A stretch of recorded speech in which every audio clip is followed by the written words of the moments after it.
우리는 들러리였습니다. 한국 최대 노조가 일주일 만에 1,500명을 잃었습니다. 떠난 이들은 같은 회사, 같은 사원증을 가진 동료들이었습니다. 이들이 등을 돌린 이유는 단 하나의 숫자였습니다. 1인당 최대 6억 원. 그런데 정작 이 6억은 같은 회사의 다른 부서에는 단 1원도 돌아가지 않습니다. 한쪽은 53조 영업이익 잔치를, 다른 한쪽은 적자와 희망퇴직 얘기를 듣고 있죠. 도대체 이 회사는 언제 두 개로 쪼개졌을까요? 여러분의 직장에서도 똑같이 벌어지고 있는 이 분단선을 함께 파헤쳐 보겠습니다. 한 노조에서 일주일 만에 1,500명이 사라졌습니다. 그것도 한국 최대 노조인 삼성전자 초기업 노조에서 벌어진 일입니다. 평소 하루 100건이 채 안 되던 탈퇴 신청이 4월 28일에 갑자기 500건으로 뛰더니 바로 다음 날인 29일에는 1,000건을 돌파했습니다. 하루 만에 평소의 10배가 터진 겁니다. 여러분이 다니는 회사 노조에서 아침 출근길에 동료 5명이 사라지고 다음 날 그게 10명이 된다고 생각해 보세요. 그것도 한 부서에서만요. 더 무서운 건 그 다음입니다. 4월 23일을 기점으로 그 후 열흘간 누적 탈퇴자는 약 2,500명까지 불어났습니다. 그런데 떠난 이들의 정체가 한 가지로 묶입니다. 거의 전부가 같은 부서, DX 부문 직원들이었습니다. TV, 휴대폰, 가전을 만드는 사람들이죠. 이 노조가 어떻게 생겼는지 보면 더 이상한 그림이 보입니다. 반도체를 만드는 DS 부문 조합원이 55,822명, DX 부문 조합원이 14,553명입니다. 비율로 보면 DS가 약 80%, DX가 약 20%입니다. 같은 노조 안에 다수파와 소수파가 처음부터 부서로 나뉘어 있던 거예요. 한 회사 사원증을 똑같이 목에 걸고 같은 정문으로 출근해서 같은 식당에서 점심을 먹는 사람들입니다. 그런데 노조 안에서는 80대 20으로 갈라져 있습니다. 같은 학교, 같은 반인데 우등생만 장학금을 받는 교실을 떠올려 보시면 됩니다. 다 같이 시험은 보는데 봉투는 한쪽 줄에만 돌아가는 그 풍경이요. 도대체 이번 주에 무슨 일이 있었길래 이 소수파 20%가 한꺼번에 사원증을 떼고 노조에서 빠져나간 걸까요? 떠난 사람들의 입에서 똑같은 한 문장이 흘러나왔습니다. 우리는 들러리였다. 그리고 그 들러리라는 단어 뒤에는 단 하나의 숫자가 숨어 있었습니다. 같은 회사 안에서 한쪽 부서에는 1인당 최대 6억 원이 약속되고 다른 쪽 부서에는 단 1원도 적히지 않은 청구서. 평균 직장인이 4,500만 원으로 17년을 일해야 손에 쥐는 돈을 누군가는 1년 보너스로 한 번에 받는다는 얘기입니다. 같은 회사, 같은 사원증, 다른 운명이죠. 그렇다면 이 6억이라는 숫자는 도대체 어디서 나온 걸까요? 그 회계장부부터 한 줄씩 펼쳐보겠습니다. 그래서 이 6억이라는 숫자, 도대체 어디서 튀어나온 걸까요? 결론부터 말씀드리면 이건 누군가의 상상이 아니라 삼성전자 분기보고서 한 페이지에서 출발한 숫자입니다. 숫자로 보면요, 2026년 1분기 삼성전자 매출은 133.9조, 영업이익은 57.2조였습니다. 이 가운데 반도체를 만든 DS 부문 한쪽이 혼자 53.7조를 벌어들였습니다. 전사 영업이익의 94%를 한 부서가 다 만든 셈이거든요. 같은 회사 명함을 단 다른 부서들은 영업이익표 위에서 거의 흔적이 보이지 않을 정도였습니다. 노조의 요구안은 이 한 페이지 위에 정확히 칼을 댑니다. DS 영업이익의 15%를 성과급으로 떼어가되 그동안 막혀있던 상한선은 아예 없애달라는 아니었죠. 회계칸으로 옮기면 답이 나옵니다. 53.7조의 15%는 약 8조. 이걸 DS 조합원 55,800여 명에게 나누어 깔면 1인당 최대 6억 원이라는 숫자가 그대로 떨어집니다. 여기에 평균 연봉이 또 얹힙니다. 2025년 기준 삼성전자 평균 연봉은 약 1억 5천만 원이거든요. 거기에 이 6억이 더해지면 DS 한 명의 한 해 통장에는 약 8억이 찍히게 됩니다. 8억이 어느 정도 돈인지 감이 잘 안 오시죠? 한국 직장인 평균 연봉이 약 4,500만 원입니다. 한 푼도 안 쓰고 17년을 꼬박 모아야 손에 주는 돈을 누군가는 1년 보너스로 통장에 받는다는 얘기예요. 그런데 이 안이 하늘에서 뚝 떨어진 건 아닙니다. 출발점은 옆 동네 SK 하이닉스였거든요. 2025년 9월 SK 하이닉스 노사가 영업이익 10% 성과급의 상한 폐지, 합의를 먼저 찍었습니다. 삼성전자 노조는 그 공식을 들고 와서 거기에 5%포인트를 그대로 얹었습니다. 같은 메모리 업계니까 우리도, 그 위에 우리가 더 잘하니까 5%만 더 라는 산수였던 거죠. 자, 여기서 핵심입니다. 이 8억짜리 잔치 청구서는 분명히 한 회사 안에서 발행됐습니다. 그런데 청구서 받는 칸에는 DS만 적혀 있고 같은 사원증을 단 DX 14만 5천여 명의 이름은 단 한 줄도 없었습니다. 상식적으로 생각하면 한 회사에서 번 돈이면 한 회사 사람들이 어느 정도는 같이 나누는 게 자연스럽잖아요. 그런데 이 안에는 분배의 칸이 처음부터 2개로 갈라져 있었던 겁니다. 그렇다면 이 청구서가 정말 모두에게 똑같이 도착했을까요? 받는 사람과 청구만 받는 사람이 따로 있었습니다. 그 분단선의 정체를 같은 회사 안에 2계급으로 한번 펼쳐보겠습니다. 자, 여기서 핵심입니다. 도대체 DS와 DX는 같은 삼성 안에서 무엇이 그렇게 다르길래 6억과 0원으로 갈리는 걸까요? 이름부터 풀어보겠습니다. DS는 디바이스 솔루션, 쉽게 말하면 메모리, 파운드리 같은 반도체 부문입니다. DX는 디바이스 익스피리언스, 우리가 매장에서 사는 TV, 휴대폰, 가전 같은 완제품 부문이죠. 같은 사원증을 차고 같은 구내식당에서 점심을 먹지만 명함 한 장이 좌측면은 금색, 우측면은 회색으로 칠해진 것과 같습니다. 그리고 그 색의 차이가 통장 잔고로 곧장 흘러내립니다. 숫자로 보면요. DX 부문 영업이익률은 2022년 7.0%에서 2025년 6.84%로 슬그머니 내려앉았습니다. 그리고 2026년 1분기에는 6.0%, 연간 기준으로는 첫 적자 가능성까지 거론되고 있는 상황입니다. 같은 시기 DS는 1분기에만 53조 원어치 잔치를 벌이고 DX 쪽에서는 희망퇴직 얘기가 흘러나옵니다. 한 지붕 아래에서 한쪽은 보너스 회의를, 다른 한쪽은 구조조정 회의를 하고 있는 거죠. 같은 1분기를 단순 시뮬레이션 해보면 DS 조합원은 1인당 약 1억 340만 원, DX 조합원은 약 890만 원이 손에 들어옵니다. 11.6배 격차입니다. 11.6배라는 숫자를 일상 비유로 바꿔보면 이렇습니다. 한 식탁에 마주 앉은 두 직원이 같은 메뉴판을 보는데 한 사람은 한정식 한 상을 받고 다른 한 사람은 김밥 한 줄을 받는 셈입니다. 사업부별로 보너스를 따로 매기는 일 자체는 삼성에서도 처음이 아닙니다. 그런데 이번엔 그 차이를 노조가 단체 협상 요구안에 직접 못 박았다는 점이 다릅니다. 노조는 회사를 향해 협상하는 조직입니다. 그런 노조가 같은 회사 안에 한 부서만 챙기는 안을 사실상 단독으로 올렸다는 뜻이거든요. 같은 사원증을 단 동료가 협상 테이블에서 빠지는 순간이 발생한 셈입니다. 여기서 잠깐 옆나라 사례 한 줄만 비교해 보겠습니다. 일본 도요타나 소니 같은 다사업부 대기업도 사업부별 성과급에 차이는 분명히 존재합니다. 하지만 노조가 잘 나가는 한쪽 부서만 단독으로 챙기는 안을 협상장에 단독으로 올리는 일은 종처럼 일어나지 않는다는 점이 결정적 차이입니다.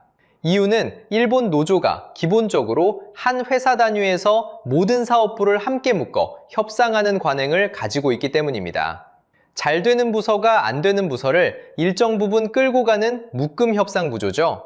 한국식 다수부서 단독 결정과는 출발점부터 다른 셈입니다. 다시 한국으로 돌아오면 그림은 더 선명해집니다. DS 조합원 약 55,800명이 노조 안에서 80% 다수를 차지하고 DX 약 14,500명은 20% 소수입니다. 다수결 게임에서 소수의 통장은 자연스럽게 가려집니다. 그러니 같은 회사 안에 사실상 2개의 계급이 생깁니다. 한쪽은 6억짜리 청구서를 받을 자격이 있고 다른 한쪽은 그 청구서가 처리되도록 비용만 같이 부담합니다. 여러분이 만약 이 회사의 인사 책임자라면 어떻게 하시겠습니까?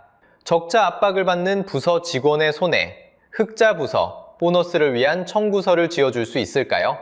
생각해보세요. 여기까지가 영업이익이라는 큰 그림이었습니다. 그런데 DX 직원들의 통장을 진짜로 흔든 건 6억이 아니라 매달 빠져나가는 4만 원이었습니다. 사실 비반도체 직원들의 분노에 진짜 불을 붙인 건 6억이 아니었습니다. 그들의 통장에서 매달 조용히 빠져나가던 단돈 4만 원이었거든요. 올해 1월 노조 지도부는 한 가지를 결정했습니다. 쟁의 기간 동안 조합비를 1만 원에서 5만 원으로, 그러니까 5배로 올리겠다는 거였죠. 명목은 식문보장기금이었습니다. 파업하다 회사에서 불이익을 당하면 그 돈으로 조합원을 지키겠다는 취지였습니다. 동시에 파업 활동에 15일 이상 참여한 스태프에게는 최대 300만 원의 활동비가 책정됐습니다. 파업을 이끄는 이들에게는 든든한 군자금이 마련된 셈이죠. 그런데 여러분이 DX 직원이라고 한번 생각해 보세요. 매달 통장에서 4만 원이 더 빠져나갑니다. 작아 보이지만 1년이면 48만 원, 가족 외식 몇 번이 사라지는 돈이거든요. 그 돈이 어디로 가나 봤더니 옆 부서 동료들이 6억을 받기 위한 파업 군자금으로 흘러갑니다. 정작 본인 부서로 돌아오는 보너스는 단 한 푼도 없고요. 쉽게 말하면 남의 결혼식에 매달 5만 원씩 축의금이 자동이체로 빠져나가는 셈입니다. 게다가 본인은 그 결혼식 청첩장조차 받아본 적이 없습니다. 비반도체 직원들의 머릿속 산수는 단순했습니다. 내 돈은 5배로 늘어, 그 돈은 남의 잔치 비용으로 가, 내 통장에 돌아오는 건 0원이라는 식이었거든요. 도화선의 시점을 보면 이게 우연이 아니라는 게 보입니다. 4월 23일 평택 사업장에서 약 4만 명이 모인 결의대회가 열렸습니다. 광역시 한 동네 인구가 한자리에 모인 규모죠. 그리고 단 닷새 뒤인 4월 28일과 29일 노조 탈퇴 신청이 하루 500건, 1000건으로 폭증했습니다. 결의대회를 본 비반도체 직원들이 손절을 결심한 겁니다. 흐름은 개인 단위에서 끝나지 않았습니다. 5월 4일에는 조합원 약 2,300명 규모의 동행노조가 공동투쟁본부 탈퇴를 공식 선언했거든요. 이 동행노조의 70%가 다름 아닌 DX 직원들이었습니다. 10명 중 7명이 비반도체 부문이었던 셈이죠. 한 회사 안의 노조가 부서별로 갈라지는 신호탄이었습니다. 도대체 이런 안이 어떻게 통과됐을까요? 답은 간단합니다. 의결권의 80%를 가진 다수 부서가 손을 대면 20% 소수 부서는 청구서만 받는 구조였던 거예요. 결국 떠난 사람들에게 한 가지가 더 남았습니다. 자기 통장에 매달 새겨질 그 한 줄. 이제 진짜 돈의 흐름을 풀어보겠습니다. 자, 이제 진짜 회계장부를 한 줄씩 펼쳐보겠습니다. 6억이라는 숫자가 도대체 어떤 단계를 거쳐서 한 사람 통장에 꽂히는지요. 첫 번째 단계입니다. 2026년 1분기 삼성전자 전체 영업이익은 약 57조 2천억 원이었습니다. 그런데 그중에 반도체 부문 DS가 혼자 만든 돈이 53조 7천억입니다. 한 회사 전체 이익의 94%를 한쪽 부서가 다 만든 셈이에요. 쉽게 말하면요, 같은 회사 명함을 쓰지만 돈을 벌어오는 손은 거의 한쪽 뿐이었다는 얘기입니다. 두 번째 단계로 가보겠습니다. 노조 요구하는 이 53조 7천억 가운데 15%를 성과급으로 떼어달라는 겁니다. 단순 계산으로 분기에만 약 8조 원이 빠지는 구조죠. 그런데 이게 1분기, 한 분기 얘기라는 점이 중요합니다. 시장이 추정하는 연환산 영업이익을 약 200조로 잡으면 한 해 통째로는 30조 원에 달하는 잔치가 됩니다. 세 번째 단계입니다. 이 30조를 받을 사람은 DS 조합원 약 55,800명. 단순 나눗셈으로 한 사람당 약 5억 4천만 원이 떨어집니다. 여기에 노조가 요구한 상한 폐지 조건이 더해지면 1인당 최대 6억 원이라는 숫자가 비로소 완성되는 거예요. 평균 연봉 1억 5천만 원에 6억이 얹히면 그의 손에 주는 돈은 약 8억입니다. 직장인 평균 연봉을 4,500만 원으로 잡으면 17년 일해야 모을 돈을 한 번의 보너스로 통장에 꽂는 그림이 되는 거죠. 네 번째 단계입니다. 그렇다면 같은 회사의 다른 한쪽, 가전과 휴대폰을 만드는 DX 14,500여 명에게는 얼마가 갈까요? 0원입니다. 회계상 이 성과급은 DS 사업부 손익에서만 떼어가는 구조이기 때문에 같은 사원증을 단 동료라도 부서 칸이 다르면 단 한 줄도 적히지 않는다는 뜻이에요. 마지막 다섯 번째 단계입니다. 결국 53조짜리 분기잔치에서 남는 그림은 이렇습니다. 한 부서 약 5만 5천 명만 1인당 6억을, 다른 한 부서 1만 5천 명은 0원을 받습니다. 다시 한번 천천히 말씀드리겠습니다. 53조짜리 분기잔치에서 남는 건요, 한쪽 통장의 6억과 다른 쪽 통장의 0원, 이 두 줄이 전구입니다. 게다가 이 회계장부에 아예 이름조차 못 올린 사람들이 있습니다. 삼성전자 1차 협력사가 약 2,400곳, 그 뒤에 하청과 비정규직까지 포함하면 수만 명이 더 있는데요. 박용진 부위원장이 5월 3일에 직격으로 일침을 놓은 지점이 바로 여기입니다. 53조짜리 잔치에 청구서는 끼리끼리 돌리고 그 청구서에 이름조차 못 올린 노동자가 훨씬 많다는 거죠. 자, 여기서 핵심입니다. 경제학에 내부 양극화라는 개념이 있습니다. 영어로는 intra-firm polarization, 한 회사 안의 양극화라는 뜻이에요. 쉽게 말하면요, 그동안 우리가 양극화라고 하면 대기업과 중소기업, 정규직과 비정규직 사이를 떠올렸잖아요. 그런데 이제는 같은 대기업, 같은 정규직 안에서도 핵심 사업부와 주변 사업부 사이에 똑같은 균열이 생긴다는 뜻입니다. 한 가족으로 비유해 보겠습니다. 4명짜리 한 가족이 1년에 1억을 벌었어요. 그런데 첫째한테만 9,400만 원을 주고 나머지 셋이 600만 원을 셋이서 나눠 갖는 식입니다. 그런데 더 기가 막힌 건요, 셋이 항의를 했더니 회의비 명목으로 그 600만 원에서 매달 4만 원씩 다시 떼어갑니다. 한쪽이 잔치를 벌이는 비용을 다른 쪽이 같이 부담하는 셈이에요. 그러니 DX 직원 입장에서 4월 28일과 29일 이틀 동안 1,500개의 탈퇴 신청서가 쏟아진 건 변심이 아닙니다. 회계장부 한 줄을 본 사람이 자기 이름을 거기서 빼는 정확한 계산이었던 거죠. 그런데 여러분, 이 회계장부가 한 회사 담장 안에서만 끝나면 그래도 다행입니다. 문제는 이 분단선이 이미 시장과 정부의 손까지 닿았다는 점인데요. 그 이야기를 이어서 풀어보겠습니다. 자, 여기서 핵심입니다. 이 6억짜리 청구서가 회사 담장 안에서만 굴러다녔다면 그나마 집안일이었을 겁니다. 그런데 같은 4월 30일 회사 바깥의 두 곳에서 동시에 빨간 도장이 찍혔습니다. 한 곳은 시장이고 다른 한 곳은 정부였죠. 먼저 시장입니다. 미국 시티그룹이 같은 날 보고서 한 장을 냈습니다. 삼성전자 목표 주가를 32만 원에서 30만 원으로 내렸습니다. 약 6.3% 하향이고 이번 사태 이후 외국계 대형 IB 중에 첫 칼을 든 겁니다. 보고서가 적은 이유는 단 한 줄이었습니다. 노조 리스크. 같은 보고서가 2026년 영업이익 추정치를 10%, 2027년은 11%까지 동시에 깎았습니다. 한 해 잔치 청구서가 두 해치 영업이익을 미리 갉아먹는 셈입니다. 다른 외국계 IB들도 비슷한 경고를 줄줄이 붙였습니다. 만약 노조 요구가 일부라도 관철되면 회계상 충당금이 한 분기에 한꺼번에 잡힙니다. 쉽게 말하면요, 다음 분기 실적 발표가 나오자마자 그 자리에서 주가가 한 번 더 맞는 구조라는 겁니다. 여러분 입장에서 한번 생각해 보세요. CT의 한 줄짜리 코멘트가 코스피 시총의 40%를 차지하는 두 회사 중 한 곳에 빨간 도장을 찍은 겁니다. 월스트리트 애널리스트가 잘하는 부서가 발목 잡혔다고 표시한 셈이죠. 같은 날 정부도 같은 방향으로 손을 들었습니다.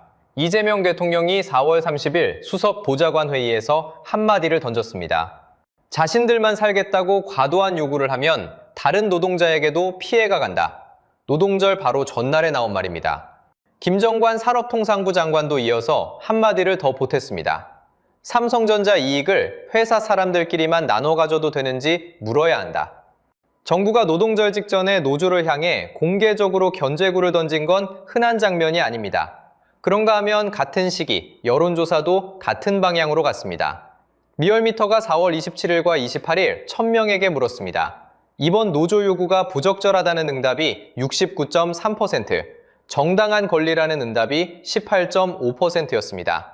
이걸 한국식으로 환산하면요, 10명 중에 7명 가까이가 부정 쪽으로 손을 들었다는 얘기입니다. 부정과 긍정의 격차가 약 3.7배. 시청자 여러분이 평소 느끼셨던 정서가 숫자로 그대로 찍혀 나온 셈입니다.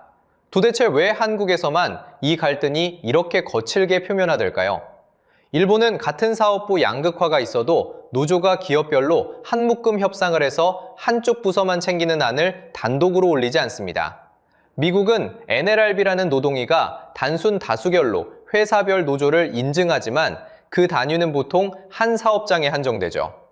한국은 산별 형식의 초기업 노조 안에 다수 부서가 소수 부서를 그냥 압도해버리는 구조라 같은 자본주의권에서도 분배 방식이 가장 거칠게 굴러간다는 평가가 나옵니다.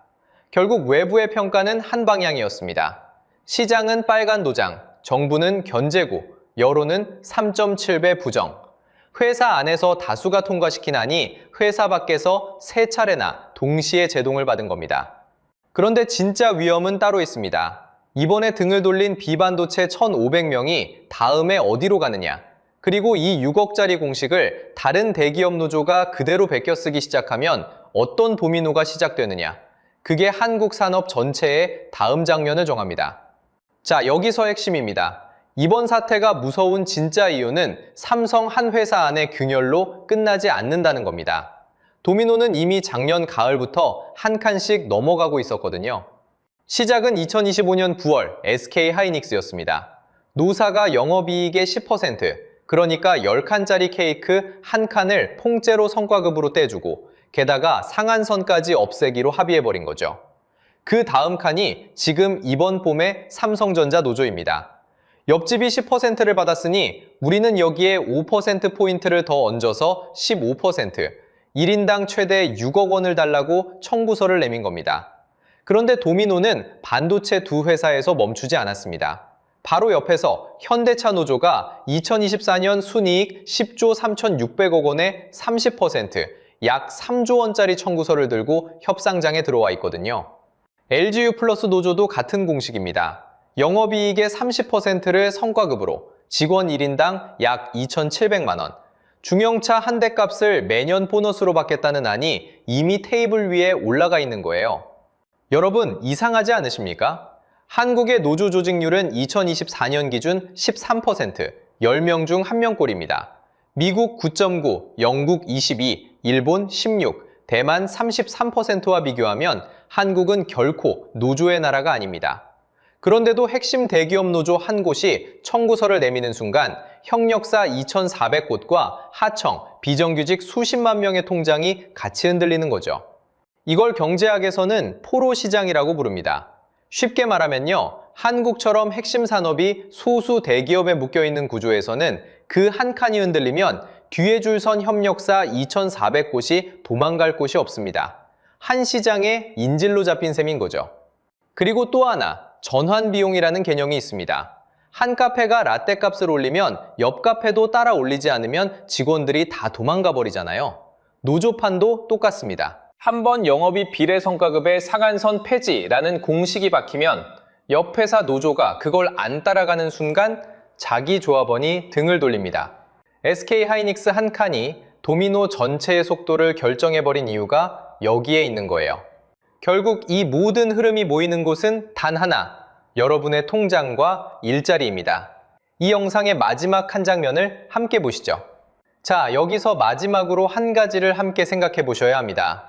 이 분단선이 결국 어디까지 와닿느냐 하는 문제입니다. 만약 노조의 6억 요구가 일부라도 관철된다면 어떤 일이 벌어질까요?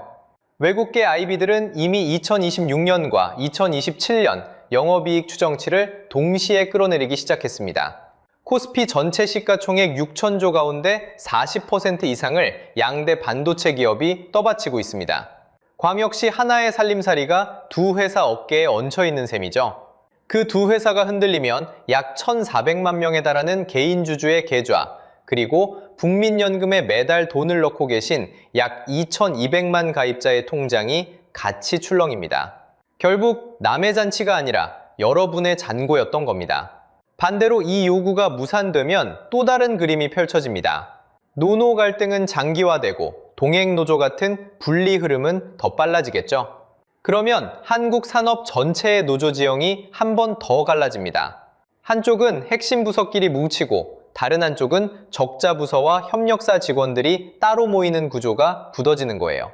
그렇다면 도대체 이 분단선을 어떻게 메울 수 있을까요? 거창한 답은 아니지만 현실적인 방향 3가지를 짚어보겠습니다. 첫 번째는 성과급 공식 자체를 사업부 횡단으로 다시 짜는 일입니다. 잘 버는 부서가 적자 부서의 짐을 일부라도 같이 지는 묶음 협상 구조를 의무화하는 방향이죠. 일본 도요타나 소니가 한 회사 안에서 사업부별 격차를 어느 정도 흡수해온 방식과 비슷합니다. 분단선을 회계 단계에서 먼저 깎아내는 겁니다. 두 번째는 협상 테이블에 협력사와 하청, 비정규직 대표를 의무 옵저버로 앉히는 일입니다. 1차 협력사만 약 2,400곳, 동네마다 가게 두세 개씩 깔린 규모죠. 그분들이 회계장부에 한 줄도 못 들어가는 한 이 잔치 청구서는 결국 가장 약한 사람의 통장으로 떠넘겨집니다. 박용진 부위원장의 일침을 제도로 옮기자는 얘기예요. 세 번째는 노조 안에서의 의결 정족수를 사업부 비례로 다시 맞추는 일입니다. DS 80%의 다수결만으로 DX 20%의 운명을 결정하는 지금 구조를 그대로 두면 분단선은 매년 두꺼워질 수밖에 없거든요. 자, 그럼 여러분께 한 가지 여쭤보고 싶습니다. 여러분 회사에서는 누가 DS이고 누가 DX인가요? 같은 사원증을 달고도 보너스 봉투의 무게가 다른 두 부서가 혹시 여러분 옆자리에도 있지 않으신가요? 그 분단선을 어떻게 메워야 한다고 생각하시는지 댓글로 들려주세요. 다음 영상에서는 이 흐름의 진짜 다음 카드를 펼쳐보려고 합니다. 순이익의 30%, 약 3조 원 규모를 성과급으로 요구하고 있는 현대차 노조의 청구서입니다. 같은 방식으로 회계장부 한 줄까지 따라 들어가서 그 돈이 어디서 나와 어디로 흐르는지 끝까지 추적해 보겠습니다. 오늘 영상이 유익하셨다면 구독과 좋아요 부탁드리겠습니다. 시청해 주셔서 감사합니다.